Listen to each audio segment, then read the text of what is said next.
ಇಸ್ಲಾಂ ಆಗಮನ ಮತ್ತು ಸಂಘರ್ಷಗಳ real story. ಸ್ನೇಹಿತರೆ, ಇವತ್ತು ನಾವು ಸೋಷಿಯಲ್ ಮೀಡಿಯಾ ಓಪನ್ ಮಾಡಿದರೆ ಸಾಕು, ಹಿಂದೂ ಮುಸ್ಲಿಂ ಸಂಘರ್ಷದ ವಿಡಿಯೋಗಳೇ ಕಣ್ಣಿಗೆ ರಾಚುತ್ತವೆ. ಅವರು ಹೊರಗಿನವರು, ಅವರು ನಮ್ಮವರಲ್ಲ, ಅವರು ಬಂದಿದ್ದೇ ಕತ್ತಿ ಹಿಡಿದುಕೊಂಡು. ಹೀಗೆ ನೂರಾರು ವಾಟ್ಸ್ಆಪ್ ಯೂನಿವರ್ಸಿಟಿಯ ಪಾಠಗಳು ನಮ್ಮ ತಲೆಗೆ ಹೋಗುತ್ತಿವೆ. ಆದರೆ ಇತಿಹಾಸದ ರಿಯಾಲಿಟಿ ಏನು ಗೊತ್ತಾ? ಕರ್ನಾಟಕಕ್ಕೂ ಇಸ್ಲಾಮಿಗೂ ಇರುವ ಸಂಬಂಧ ಇವತ್ತು ನೆನೆಯದಲ್ಲ, ಬರೋಬ್ಬರಿ 1300 ವರ್ಷಗಳಷ್ಟು ಹಳೆಯದು. ಹೌದು, ಕತ್ತಿ ಗುರಾಣಿ ಹಿಡಿದು ಯುದ್ಧ ಮಾಡಲು ಬರುವ ಮುಂಚೆಯೇ ಅವರು ತಕ್ಕಡಿ ಹಿಡಿದು ವ್ಯಾಪಾರಕ್ಕೆ ಬಂದಿದ್ದರು. ಇವತ್ತು ನಾವು ಆಡುವ ಕನ್ನಡ ಭಾಷೆ, ನಮ್ಮ ಕಂದಾಯ ವ್ಯವಸ್ಥೆ, ನಮ್ಮ ವಾಸ್ತುಶಿಲ್ಪ, ನಮ್ಮ ಸಂಗೀತ, ಇವೆಲ್ಲದರಲ್ಲೂ ಅವರ ಹೆಜ್ಜೆ ಗುರುತುಗಳಿವೆ. ಆದರೆ ಈ ಪ್ರೀತಿಯ ಕತೆ ಇವತ್ತು ಕರಾವಳಿಯಲ್ಲಿ ರಕ್ತದ ಕಥೆಯಾಗಿ ಯಾಕೆ ಬದಲಾಯಿತು? ಆರ್ಯರ ವರ್ಣಾಶ್ರಮ ಪದ್ಧತಿಯ ಎದುರು ಇಸ್ಲಾಂ ತಂದ ಸಾಮಾಜಿಕ ಕ್ರಾಂತಿ ಯಾಕೆ ಕೆಲವರಿಗೆ ನುಂಗಲಾರದ ತುತ್ತಾಯಿತು? ಬನ್ನಿ, ಯಾವುದೇ ರಾಜಕೀಯ ಪಕ್ಷದ ಕನ್ನಡಕವಿಲ್ಲದೆ ಪಕ್ಕ ಇತಿಹಾಸದ ದಾಖಲೆಗಳನ್ನಿಟ್ಟುಕೊಂಡು ಒಂದು ಡಿಜಿಟಲ್ ಪೋಸ್ಟ್ ಮಾರ್ಟಂ ಮಾಡೋಣ. ಕಡಲ ತೀರದ ಕತೆ ಮತ್ತು ಸಾಮ್ರಾಜ್ಯಗಳ ಸ್ಥಾಪನೆ. ಇಸ್ಲಾಂ ಬಿಸಿಯಾದ ಮರುಭೂಮಿಯಿಂದ ತಣ್ಣಗಿನ ಕರಾವಳಿ ಕರ್ನಾಟಕಕ್ಕೆ ಕಾಲಿಟ್ಟಿತು. 7 ಮತ್ತು 8ನೇ ಶತಮಾನದಲ್ಲಿ ಅರಬ್ ವ್ಯಾಪಾರಿಗಳು ಸಾಂಬಾರು ಪದಾರ್ಥಗಳು, ಏಲಕ್ಕಿ, ಮೆಣಸು ಖರೀದಿಸಲು ನಮ್ಮ ಕರಾವಳಿಗೆ ಬಂದರು. ಆಗ ಇಲ್ಲಿ ಆಳುತ್ತಿದ್ದ ರಾಷ್ಟ್ರಕೂಟರು ಮತ್ತು ಆಳುಪ ರಾಜರು ಈ ವ್ಯಾಪಾರಿಗಳನ್ನು ಎರಡೂ ಕೈ ಎತ್ತಿ ಸ್ವಾಗತಿಸಿದರು. ಅವರಿಗೆ ವ್ಯಾಪಾರ ಮಾಡಲು ಜಾಗ ಕೊಟ್ಟರು. ತಮ್ಮ ಪ್ರಾರ್ಥನೆಗೆ ಮಸೀದಿ ಕಟ್ಟಲು ಜಾಗ ನೀಡಿದರು. ಇಲ್ಲಿಯೇ ಉಳಿದುಕೊಂಡ ಅರಬರು ಸ್ಥಳೀಯ ಜೈನ ಮತ್ತು ಹಿಂದೂ ಹೆಣ್ಣು ಮಕ್ಕಳನ್ನು ಮದುವೆಯಾದರು. ಈ ಸಮ್ಮಿಲನದಿಂದ ಹುಟ್ಟಿದವರೇ ಭಟ್ಕಳದ ನವಾಯತರು ಮತ್ತು ದಕ್ಷಿಣ ಕನ್ನಡದ ಬ್ಯಾರಿಗಳು. ಅಂದರೆ ಇವರು ರಕ್ತದಲ್ಲಿ, ಭಾಷೆಯಲ್ಲಿ, ಊಟದಲ್ಲಿ ಕನ್ನಡಿಗರೇ ಆಗಿ ಹೋದರು. ಆದರೆ ರಾಜಕೀಯ ಆಡಳಿತ ಶುರುವಾಗಿದ್ದು ಉತ್ತರ ಭಾರತದ ದೆಹಲಿ ಸುಲ್ತಾನರ ದಂಡಯಾತ್ರೆಯ ನಂತರ. 1347ರಲ್ಲಿ ಅಲ್ಲಾವುದ್ದೀನ್ ಹಸನ್ ಗಂಗು ಬಹುಮನಿ ಸಾಮ್ರಾಜ್ಯವನ್ನು ಸ್ಥಾಪಿಸಿದ. ಗುಲ್ಬರ್ಗಾ ಮತ್ತು ಬೀದರ್ ಇವರ ರಾಜಧಾನಿ. ನಂತರ ಇದು ಒಡೆದು ಬಿಜಾಪುರದ ಆದಿಲ್ ಶಾಹಿಗಳ ಉದಯವಾಯಿತು. ಇವರು ಕೇವಲ ಯುದ್ಧ ಮಾಡಲಿಲ್ಲ, ಬದಲಾಗಿ ಡೆಕ್ಕನ್ ಪ್ರಸ್ಥಭೂಮಿಯಲ್ಲಿ ಒಂದು ಹೊಸ ಇಂಡೋ ಇಸ್ಲಾಮಿಕ್ ಸಂಸ್ಕೃತಿಯನ್ನೇ ಕಟ್ಟಿದರು. ಆಮೇಲೆ 18ನೇ ಶತಮಾನದಲ್ಲಿ ಮೈಸೂರಿನ ಹೈದರ್ ಅಲಿ ಮತ್ತು ಟಿಪ್ಪು ಸುಲ್ತಾನ್ ಕರ್ನಾಟಕದ ಚಿತ್ರಣವನ್ನೇ ಬದಲಾಯಿಸಿದರು. ಕನ್ನಡಿಗರಾಗಿ ಬದಲಾದ ಮನಸ್ಥಿತಿ ಮತ್ತು ಭಾಷೆಗೆ ಕೊಡುಗೆ. ಹೊರಗಿನಿಂದ ಬಂದವರು ಇಲ್ಲಿನವರೇ ಆಗಿ ಹೇಗೆ ಬದಲಾದರು? ಅವರ ಮನಸ್ಥಿತಿ ಹೇಗೆ ರೂಪುಗೊಂಡಿತು? ಇದಕ್ಕೆ ಮುಖ್ಯ ಕಾರಣ ಸೂಫಿ ಪರಂಪರೆ ಮತ್ತು ದಖ್ನಿ ಭಾಷೆ. ಮುಸ್ಲಿಂ ಆಡಳಿತಗಾರರು ಪರ್ಷಿಯನ್ ಭಾಷೆಯನ್ನು ಆಡಳಿತಕ್ಕೆ ತಂದರು. ಸ್ಥಳೀಯರ ಜೊತೆ ಬೆರೆಯಲು ದಖ್ನಿ ಎಂಬ ಹೊಸ ಭಾಷೆಯನ್ನು ಹುಟ್ಟು ಹಾಕಿದರು. ಇದು ಮರಾಠಿ, ಕನ್ನಡ ಮತ್ತು ಪರ್ಷಿಯನ್ ಭಾಷೆಗಳ ಮಿಶ್ರಣ. ಇವತ್ತಿಗೂ ನಾವು ಪ್ರತಿದಿನ ಬಳಸುವ ನೂರಾರು ಕನ್ನಡ ಪದಗಳು ಮೂಲತಃ ಮುಸ್ಲಿಮರು ಕೊಟ್ಟಿದ್ದು. ಆಡಳಿತ ಮತ್ತು ಕಾನೂನು. ಕಚೇರಿ, ಕಾನೂನು, ಅರ್ಜಿ, ದಾವೆ, ಫೈಸಲಾತಿ, ಗುಮಾಸ್ತ, ತಹಶೀಲ್ದಾರ್, ಜಿಲ್ಲೆ, ತಾಲೂಕು. ಕೃಷಿ ಮತ್ತು ಜಮೀನು. ಖಾತೆ, ಪಹಣಿ, ಕಂದಾಯ, ಜಮೀನು, ತಕರಾರು, ದರಖಾಸ್ತು, ಮಂಜೂರು ಮತ್ತು ದೈನಂದಿನ ಪದಗಳು. ರಸ್ತೆ, ಕಾಗದ, ತಾರೀಕು, ಚೌಕಾಸಿ, ತರಕಾರಿ, ಜೇಬು. ಇನ್ನು ಮನಸ್ಥಿತಿಯ ವಿಚಾರ. ಬಿಜಾಪುರದ ಇಬ್ರಾಹಿಂ ಆದಿಲ್ ಶಾ ಒಬ್ಬ ಮುಸ್ಲಿಂ ದೊರೆ. ಆದರೆ ಆತ ತನ್ನನ್ನು ಜಗದ್ಗುರು ಬಾದ್ಶಾ ಎಂದು ಕರೆದುಕೊಂಡ. ಆತ ಬರೆದ ಕಿತಾಬ್ ಎ ನವರಸ್ ಎಂಬ ಸಂಗೀತದ ಪುಸ್ತಕ ಶುರುವಾಗೋದೆ ಗಣಪತಿ ಮತ್ತು ಸರಸ್ವತಿಯ ಪ್ರಾರ್ಥನೆಯಿಂದ. ಆತನಿಗೆ ಅಬಲಾಬಲಿ ಎಂಬ ಬಿರುದಿತ್ತು. ಕಲಬುರ್ಗಿಯ ಬಂದೇ ನವಾಜ್, ಬಾಬಾ ಬುಡನ್ಗಿರಿ, ದಾದಾ ಹಯಾತ್ ಕಲಂದರ್ ಇವರೆಲ್ಲ ಇಸ್ಲಾಮಿನ ಪ್ರೀತಿಯ ಸಂದೇಶವನ್ನು ಸಾರಿದರು. ಇಲ್ಲಿನ ಜನರಿಗೆ ಇವರು ಹೊರಗಿನವರಾಗಿ ಕಾಣಲೇ ಇಲ್ಲ. ಮುಸ್ಲಿಂ ಪೀರ್ಗಳು ಹಿಂದೂಗಳಿಗೆ ಅಜ್ಜನಾದರು. ಈ ಸಾಂಸ್ಕೃತಿಕ ಬೆರಕೆ ಎಷ್ಟರ ಮಟ್ಟಿಗೆ ಆಯಿತು ಅಂದರೆ ಇವತ್ತಿಗೂ ಉತ್ತರ ಕರ್ನಾಟಕದಲ್ಲಿ ಮೊಹರಂ ಹಬ್ಬವನ್ನು ಹೆಜ್ಜೆ ಮೇಳ, ಅಲ್ಲಾ ದೇವರ ಹಬ್ಬ ಅಂತ ಹಿಂದೂಗಳೇ ಅತ್ಯಂತ ಭಕ್ತಿಯಿಂದ ಆಚರಿಸುತ್ತಾರೆ.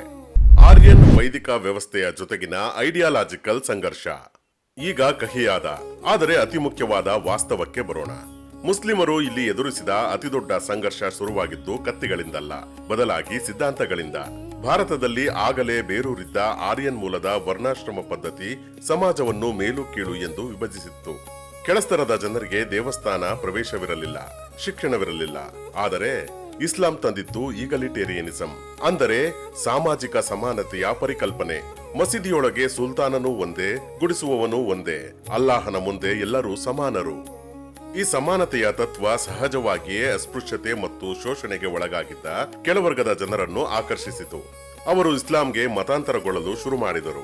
ಇದು ಇಲ್ಲಿನ ಪಟ್ಟಭದ್ರ ಹಿತಾಸಕ್ತಿಗಳಿಗೆ, ವರ್ಣಾಶ್ರಮದ ರೂವಾರಿಗಳಿಗೆ ಅರಗಿಸಿಕೊಳ್ಳಲು ಆಗಲಿಲ್ಲ. ಇದು ಧಾರ್ಮಿಕ ಯುದ್ಧವಾಗಿರಲಿಲ್ಲ, ಇದು ಸಮಾನತೆ ಮತ್ತು ಶ್ರೇಣೀಕರಣದ ನಡುವಿನ ಬೌದ್ಧಿಕ ಸಂಘರ್ಷವಾಗಿತ್ತು. ಇನ್ನೊಂದು ಕಡೆ ರಾಜಕೀಯ ಸಂಘರ್ಷಗಳು. ವಿಜಯನಗರ ಸಾಮ್ರಾಜ್ಯ ಮತ್ತು ಡೆಕ್ಕನ್ ಸುಲ್ತಾನರ ನಡುವಿನ ತಾಳಿಕೋಟೆ ಯುದ್ಧವನ್ನು ಇವತ್ತು ಹಿಂದೂ ಮುಸ್ಲಿಂ ಯುದ್ಧ ಅಂತ ಪ್ರೊಜೆಕ್ಟ್ ಮಾಡಲಾಗುತ್ತದೆ. ಆದರೆ ವಾಸ್ತವ ಏನು? ವಿಜಯನಗರದ ಅರಸ ಅಳಿಯ ರಾಮರಾಯನ ಸೈನ್ಯದಲ್ಲಿ ಸಾವಿರಾರು ಮುಸ್ಲಿಂ ಬಿಲ್ಲುಗಾರರಿದ್ದರು. ಸುಲ್ತಾನರ ಸೈನ್ಯದಲ್ಲಿ ಮರಾಠರು ಮತ್ತು ಹಿಂದೂ ಸರ್ದಾರರಿದ್ದರು.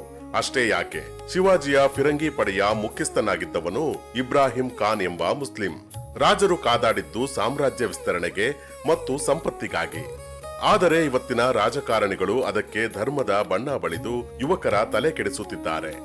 ಕರಾವಳಿಯ ರಹಸ್ಯ, ಇಂದಿನ ಸಂಘರ್ಷಗಳ ಅಸಲಿ ಕಾರಣ. ಹಾಗಾದರೆ ಇತಿಹಾಸದಲ್ಲಿ ಇಷ್ಟು ಸಾಮರಸ್ಯವಿದ್ದರೂ ಇವತ್ತಿಗೂ ಯಾಕೆ ಸಂಘರ್ಷಗಳು ಉದ್ಭವಿಸುತ್ತವೆ? ಅದರಲ್ಲೂ ನಮ್ಮ ಕರಾವಳಿ ಮಾತ್ರ ಯಾಕೆ ಹಿಂದುತ್ವ ಮತ್ತು ಇಸ್ಲಾಮಿಕ್ ಮೂಲಭೂತವಾದದ ಲ್ಯಾಬೊರೇಟರಿ ಆಗಿದೆ? ಇದರ ಅಸಲಿ ಕಾರಣ ಧರ್ಮವಲ್ಲ, ಆರ್ಥಿಕತೆ ಮತ್ತು ಪವರ್. 1970ರ ದಶಕದವರೆಗೆ ಕರಾವಳಿಯಲ್ಲಿ ಜಮೀನು ಮತ್ತು ಆರ್ಥಿಕತೆ ಕೆಲವೇ ಮೇಲ್ವರ್ಗದ ಹಿಂದೂಗಳ ಕೈಯಲ್ಲಿತ್ತು. ಬ್ಯಾರಿ ಮುಸ್ಲಿಮರು ಮೀನುಗಾರಿಕೆ, ಸಣ್ಣ ಪುಟ್ಟ ವ್ಯಾಪಾರ ಮಾಡಿಕೊಂಡಿದ್ದ ಬಡವರಾಗಿದ್ದರು. ಆದರೆ 1970-80ರಲ್ಲಿ ಗಲ್ಫ್ ಬೂಮ್ ಶುರುವಾಯಿತು. ಮುಸ್ಲಿಂ ಯುವಕರು ದುಬೈ, ಸೌದಿಗೆ ಹೋಗಿ ದುಡಿದು ತಾಯ್ನಾಡಿಗೆ ಹಣ ಕಳುಹಿಸಿದರು. ಕರಾವಳಿಯ ಮುಸ್ಲಿಮರ ಆರ್ಥಿಕ ಸ್ಥಿತಿ ಏಕಾಏಕಿ ಬದಲಾಯಿತು. ಅವರು ಬಂಗಲೆ ಕಟ್ಟಿದರು, ಶಿಕ್ಷಣ ಸಂಸ್ಥೆಗಳನ್ನು ತೆರೆದರು, ವ್ಯವಹಾರದಲ್ಲಿ ಪೈಪೋಟಿ ನೀಡಿದರು. ಯಾವಾಗ ಕೆಳಮಟ್ಟದಲ್ಲಿದ್ದವರು ಆರ್ಥಿಕವಾಗಿ ಸಮಾನರಾದರೋ ಆಗ ಶುರುವಾಯಿತು ಸಾಮಾಜಿಕ ಅಸಹನೆ. ಇದೇ ಸಮಯದಲ್ಲಿ ಆರ್ಎಸ್ಎಸ್ ಮತ್ತು ವಿಶ್ವ ಹಿಂದೂ ಪರಿಷತ್ ಕರಾವಳಿಯಲ್ಲಿ ಪ್ರಬಲವಾದವು. 1992ರ ಬಾಬ್ರಿ ಮಸೀದಿ ಪತನದ ನಂತರ ಕರಾವಳಿಯ ಯುವಕರನ್ನು ವ್ಯವಸ್ಥಿತವಾಗಿ ಧ್ರುವೀಕರಣ ಮಾಡಲಾಯಿತು. ಇದಕ್ಕೆ ಪ್ರತೀಕಾರವಾಗಿ ಮುಸ್ಲಿಂ ಯುವಕರು ಪಿಎಫ್ಐ, ಎಸ್ಡಿಪಿಐನಂತಹ ಪ್ರತಿರೋಧಿ ಮತ್ತು ರಾಜಕೀಯ ಸಂಘಟನೆಗಳ ಮೊರೆ ಹೋದರು. ಇವತ್ತು ಕರಾವಳಿಯಲ್ಲಿ ನಡೆಯುತ್ತಿರುವುದು ಆರ್ಥಿಕ ಹಿಡಿತ ಮತ್ತು ರಾಜಕೀಯ ಅಸ್ತಿತ್ವದ ಕಾದಾಟ. ಎಲೆಕ್ಷನ್ ಹತ್ತಿರ ಬಂದಾಗಲೆಲ್ಲ ಹಿಜಾಬ್, ಹಲಾಲ್, ಅಜಾನ್ ವಿವಾದಗಳು ಯಾಕೆ ಹುಟ್ಟಿಕೊಳ್ಳುತ್ತವೆ ಅಂತ ಇವತ್ತಿನ ಯುವಕರು ಪ್ರಶ್ನೆ ಮಾಡಬೇಕಿದೆ. ದ್ವೇಷದ ಇತಿಹಾಸವನ್ನು ಕೆದಕುವವರಿಗೆ ಕೇವಲ ರಕ್ತ ಕಾಣುತ್ತದೆ. ಆದರೆ ಪ್ರೀತಿಯ ಇತಿಹಾಸವನ್ನು ಹುಡುಕುವವರಿಗೆ ನಮ್ಮ ಕರ್ನಾಟಕದಲ್ಲಿ ಹೆಮ್ಮೆ ಪಡುವ ಸಾವಿರಾರು ಸಂಗತಿಗಳಿವೆ. ಉತ್ತರ ಕರ್ನಾಟಕದ ಶ್ರೇಷ್ಠ ಸಂತ ಶಿಶುನಾಳ ಶರೀಫರನ್ನೇ ನೋಡಿ. ಹುಟ್ಟಿದ್ದು ಮುಸ್ಲಿಂ ಕುಟುಂಬದಲ್ಲಿ, ಆದರೆ ಅವರು ಬರೆದದ್ದು ಅಪ್ಪಟ ಕನ್ನಡದ ಅದ್ವೈತ ತತ್ವಪದಗಳನ್ನು. ಅವರ ಗುರುಗಳಾದ ಗೋವಿಂದ ಭಟ್ಟರು ಶರೀಫರನ್ನು ಅಪ್ಪಿಕೊಂಡು ಜನಿವಾರ ಹಾಕಿದ ಕತೆ ಮಾನವೀಯತೆಯ ಅತ್ಯುನ್ನತ ಶಿಖರ. ಹಾಗೆಯೇ ಟಿಪ್ಪು ಸುಲ್ತಾನ್. ಮರಾಠರು ಶೃಂಗೇರಿ ಮಠದ ಮೇಲೆ ದಾಳಿ ಮಾಡಿ, ಲೂಟಿ ಮಾಡಿ ಶಾರದಾಂಬೆಯ ವಿಗ್ರಹವನ್ನು ಭಿನ್ನ ಮಾಡಿದಾಗ ಮಠದ ಜಗದ್ಗುರುಗಳು ಟಿಪ್ಪುವಿಗೆ ಪತ್ರ ಬರೆಯುತ್ತಾರೆ. ಆಗ ಟಿಪ್ಪು 30ಕ್ಕೂ ಹೆಚ್ಚು ಪತ್ರಗಳನ್ನು ಕನ್ನಡದಲ್ಲಿ ಬರೆದು ಮಠಕ್ಕೆ ಆನೆ, ಹಣ, ಚಿನ್ನಾಭರಣ ಕೊಟ್ಟು ಮಠವನ್ನು ರಕ್ಷಿಸುತ್ತಾನೆ. ಇದು ದಾಖಲೆಗಳಲ್ಲಿರುವ ಸತ್ಯ. ಸ್ನೇಹಿತರೆ, ಇಸ್ಲಾಂ ನಮ್ಮ ನಾಡಿಗೆ ಹೊರಗಿನಿಂದ ಬಂದಿರಬಹುದು, ಆದರೆ ಇಲ್ಲಿಗೆ ಬಂದವರು ಈ ಮಣ್ಣಿನ ಮಕ್ಕಳಾದರು. ನಮ್ಮ ಭಾಷೆಗೆ, ಕಲೆಗೆ, ಆಡಳಿತಕ್ಕೆ ತಮ್ಮ ಬೆವರನ್ನು ಸುರಿಸಿದ್ದಾರೆ. ಇತಿಹಾಸದಲ್ಲಿ ರಾಜರ ನಡುವೆ ಯುದ್ಧಗಳಾಗಿವೆ, ತಪ್ಪುಗಳಾಗಿವೆ, ರಕ್ತಪಾತಗಳಾಗಿವೆ. ಆದರೆ 500 ವರ್ಷಗಳ ಹಿಂದಿನ ಯುದ್ಧಗಳಿಗೆ ಇವತ್ತು ನಾವು ನೆರೆಹೊರೆಯವರ ಮೇಲೆ ಕತ್ತಿ ಮಸೆಯುವುದು ಎಷ್ಟು ಸರಿ? ಇವತ್ತಿನ ಯುವಜನರ ಮುಂದಿರುವ ಅತಿದೊಡ್ಡ ಶತ್ರುಗಳು ಮುಸ್ಲಿಮರಲ್ಲ, ಹಿಂದೂಗಳಲ್ಲ. ನಮ್ಮ ಶತ್ರುಗಳು ನಿರುದ್ಯೋಗ, ಬಡತನ, ಭ್ರಷ್ಟಾಚಾರ ಮತ್ತು ನಮ್ಮನ್ನು ಒಡೆದು ಆಳುವ ರಾಜಕಾರಣಿಗಳು. ದ್ವೇಷದ ವಿಡಿಯೋಗಳಿಗೆ ಲೈಕ್ ಒತ್ತಿ ಶೇರ್ ಮಾಡುವ ಮುನ್ನ ಒಂದ್ಸಲ ಯೋಚಿಸಿ. ನಾವು ಕಟ್ಟಬೇಕಾಗಿರುವುದು ಗೋಡೆಗಳನ್ನಲ್ಲ, ಸೇತುವೆಗಳನ್ನ. ಇತಿಹಾಸವನ್ನು ಕಲಿಯಿರಿ, ಆದರೆ ಇತಿಹಾಸದಲ್ಲೇ ಬದುಕಬೇಡಿ.